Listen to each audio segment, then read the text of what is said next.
ಓಂ ಅಚ್ಯುತಾನಂತ ಗೋವಿಂದ ನಾಮೋಚ್ಚಾರಣ ಭೇಷಜಾತ್ ನಶ್ಯಂತಿ ಸಕಲಾ ರೋಗಾ ಸತ್ಯಂ ಸತ್ಯಂ ವದಾಮ್ಯಹಂ.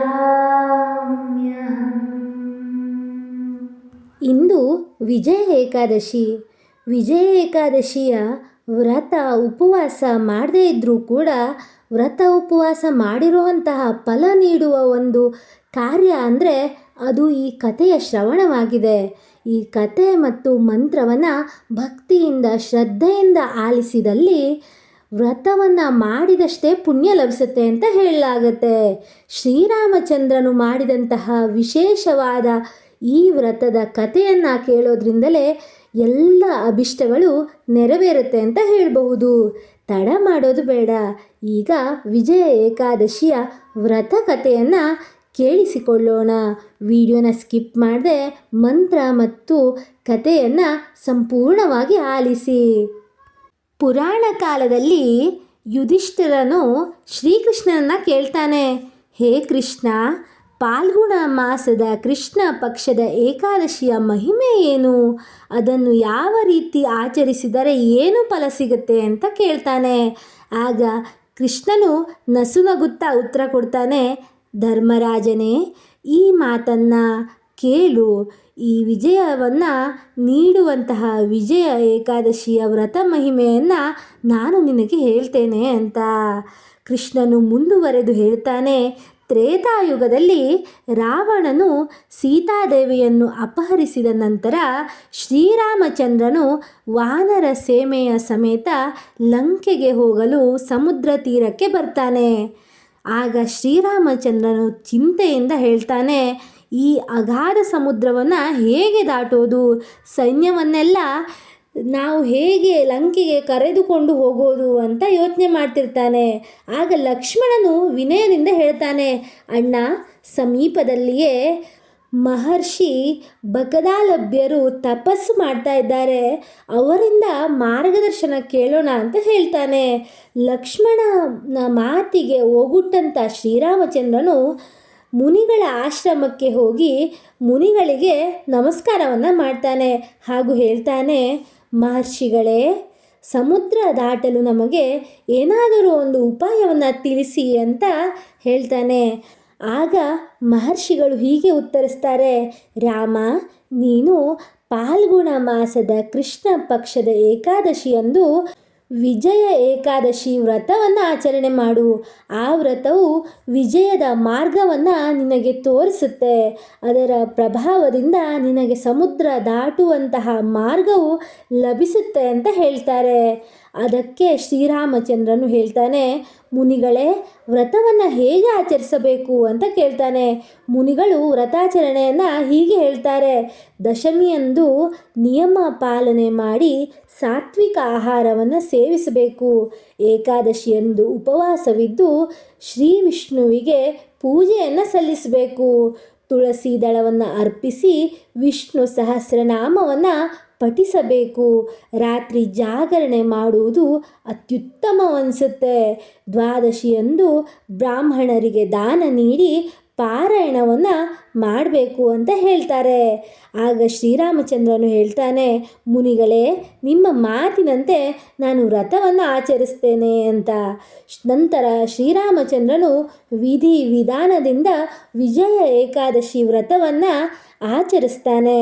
ಅದರ ಫಲದಿಂದ ಸಮುದ್ರದೇವನು ಪ್ರಸನ್ನನಾಗಿ ಪ್ರತ್ಯಕ್ಷನಾಗ್ತಾನೆ. ಸಮುದ್ರದೇವನು ಹೇಳ್ತಾನೆ, ಹೇ ರಾಮಚಂದ್ರ, ನಿನ್ನ ಭಕ್ತಿಯಿಂದ ನಾನು ಪ್ರಸನ್ನನಾಗಿದ್ದೇನೆ. ನೀನು ಸೇತುವೆಯನ್ನು ನಿರ್ಮಿಸಿ ಲಂಕೆಗೆ ಹೋಗಬಹುದು ಅಂತ ಹೇಳ್ತಾನೆ.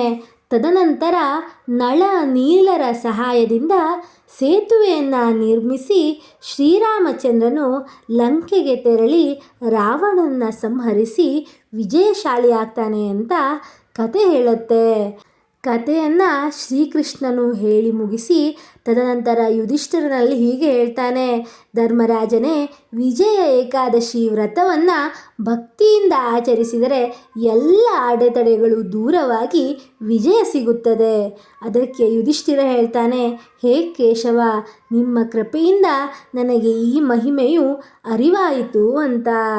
ಹೀಗೆ ಇರುವಂತಹ ಕಥೆಯನ್ನು ಕೇಳಿದ ನಮಗೆಲ್ಲರಿಗೂ ಕೂಡ ಮಹಾವಿಷ್ಣುವಿನ ಆಶೀರ್ವಾದ ಲಭಿಸುತ್ತೆ ಅಂತ ಹೇಳಬಹುದು. ಈ ಏಕಾದಶಿಯನ್ನು ಯಥಾಶಕ್ತಿ ಮತ್ತು ಭಕ್ತಿಯಿಂದ ಆಚರಣೆ ಮಾಡಿದ್ದಲ್ಲಿ ಕಷ್ಟ ನಿವಾರಣೆಯಾಗುತ್ತೆ, ಕಾರ್ಯಗಳಲ್ಲಿ ಯಶಸ್ಸು ಲಭಿಸುತ್ತೆ, ಶತ್ರುಗಳ ಮೇಲೆ ವಿಜಯವನ್ನು ಸಾಧಿಸಬಹುದು. ಅಂತಿಮವಾಗಿ ಮಹಾವಿಷ್ಣುವು ಮೋಕ್ಷವನ್ನು ಪ್ರಸಾದಿಸ್ತಾನೆ ಅಂತ ಹೇಳಬಹುದು. ಈ ಪವಿತ್ರ ಕಥೆಯನ್ನು ಕೇಳಿ ಆಯಿತು. ಈಗ ಮಂತ್ರವನ್ನು ಕೇಳೋದರ ಮೂಲಕ ಏಕಾದಶಿಯನ್ನು ಸಂಪೂರ್ಣವಾಗಿಸೋಣ.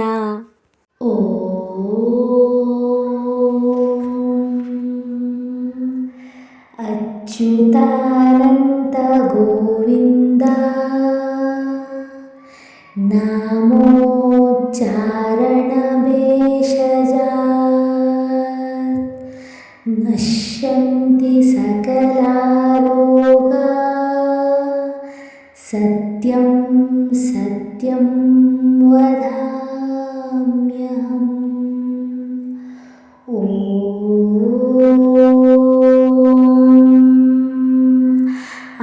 ಅಚ್ಯುತಾನಂತ ಗೋವಿಂದ ನಾಮೋಚ್ಚಾರಣ ಭೇಷಜ ನಶ್ಯಂತಿ ಸಕಲಾರೋಗಾ ಸತ್ಯಂ ಸತ್ಯಂ ವದಾಮ್ಯಹಂ.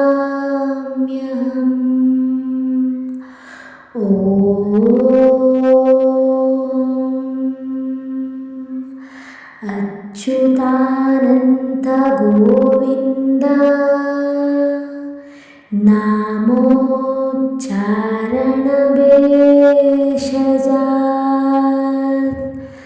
ನಶ್ಯಂತಿ ಸಕಲಾರೋಗಾ ಸತ್ಯಂ ಸತ್ಯಂ ವದಾಮ್ಯಹಂ.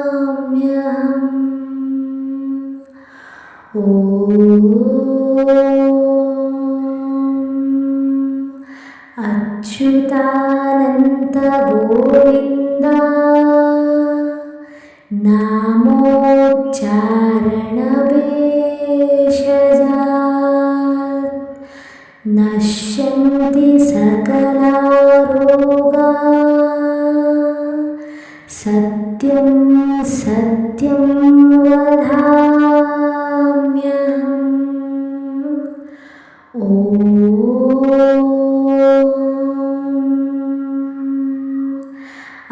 ಅಚ್ಯುತಾನಂತ ಗೋವಿಂದ ನಾಮೋಚ್ಚಾರಣ ಭೇಷಜ ನಶ್ಯಂತಿ ಸಕಲಾರೋಗಾ ಸತ್ಯಂ ಸತ್ಯಂ ವದಾಮ್ಯಹಂ.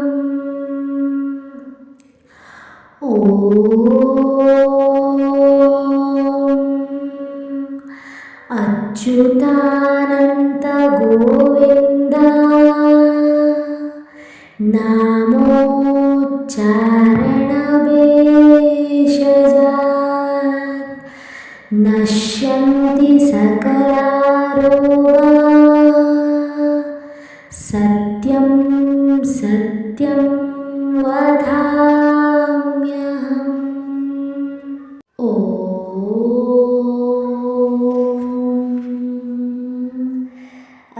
ಅಚ್ಯುತಾನಂತ ಗೋವಿಂದ ನಾಮೋಚ್ಚಾರಣ ಭೇಷಜ ನಶ್ಯಂತಿ ಸಕಲಾರೋಗಾ ಸತ್ಯಂ ಸತ್ಯಂ ವದಾಮ್ಯಹಂ.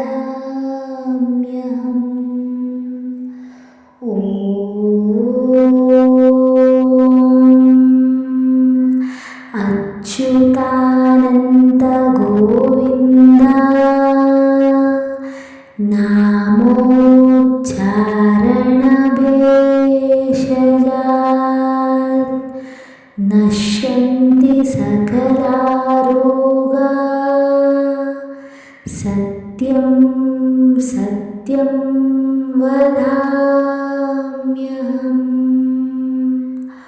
ॐ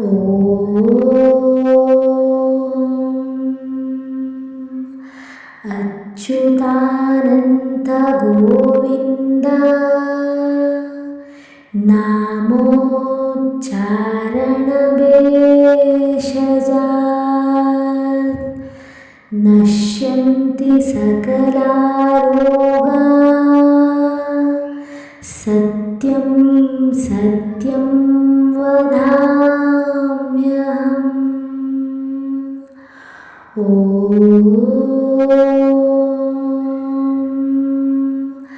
अच्युतानन्त गोविन्द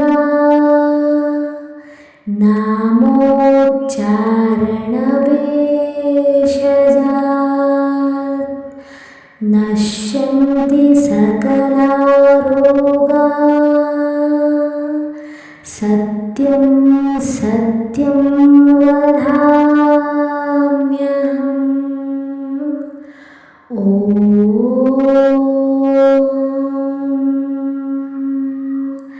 अच्युतानन्त गोविन्द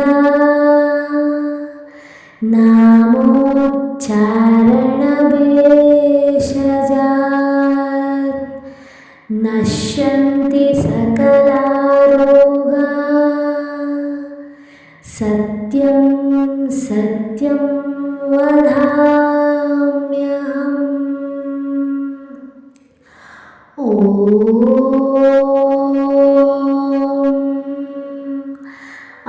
अच्युतानन्त गोविन्द नामोच्चारणभेषजात्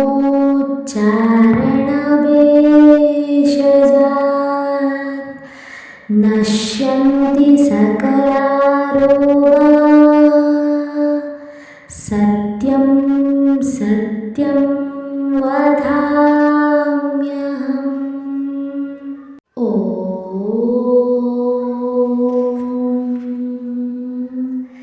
अच्युतानन्त गोविन्द नामोच्चारणभेषजात्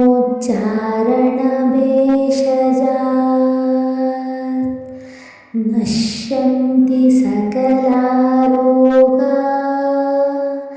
सत्यं सत्यं वदाम्यहम्। ॐ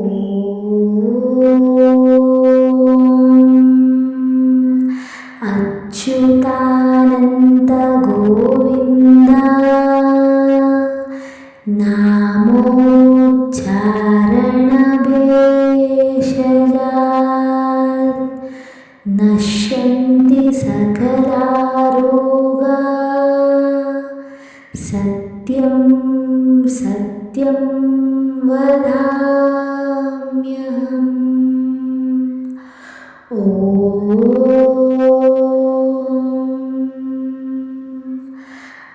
अच्युतानन्त गोविन्द नामोच्चारणभेषजात्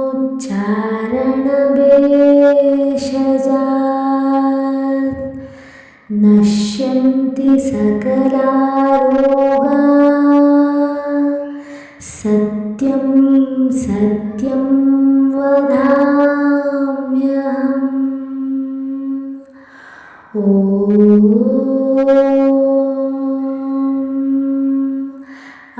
अच्युतानन्त गोविन्द नामोच्चारणभेषजात्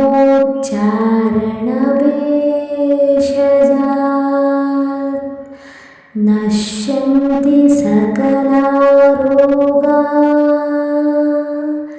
सत्यं सत्यं वदाम्यहम्।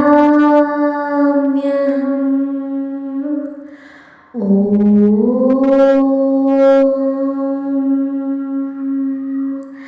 अच्युतानन्त गोविन्द नामोच्चारणभेषजात् नश्यन्ति सकलारोगा। सत्यं सत्यं वदाम्यहम्।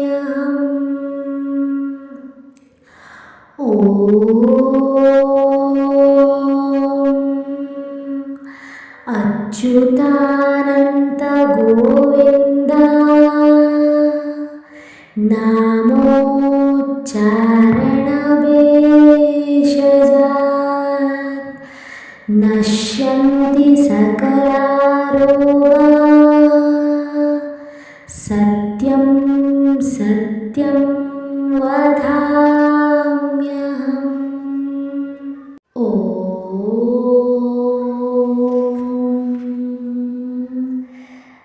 अच्युतानन्त गोविन्द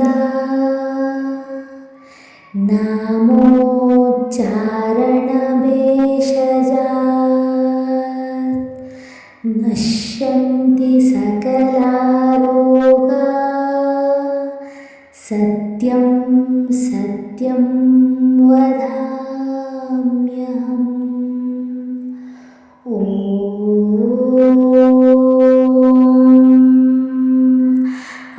अच्युतानन्त गोविन्द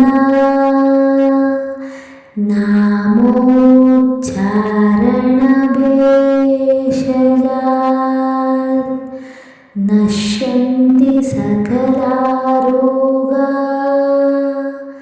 सत्यं सत्यं वदाम्यहम्।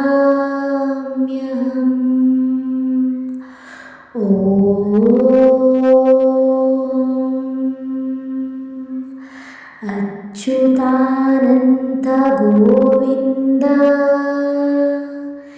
नामोच्चारणभेषजात्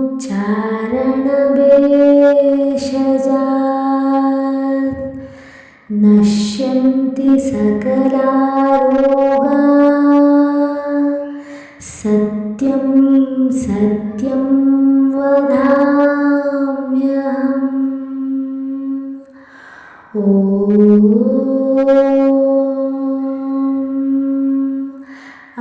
अच्युतानन्त गोविन्द नामोच्चारणभेषजात्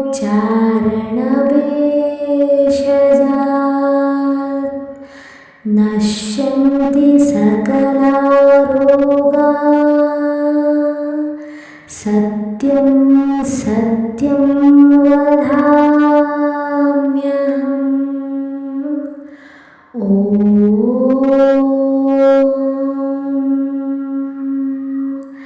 अच्युतानन्त गोविन्द नामोच्चारणभेषजात् नश्यन्ति सकलारोगा सत्यं सत्यं वदाम्यहम्।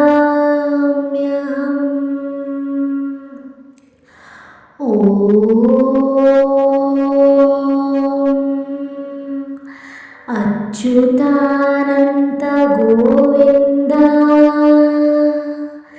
नामोच्चारणभेषजात्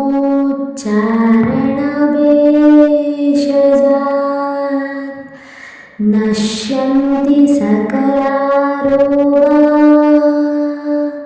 सत्यं सत्यं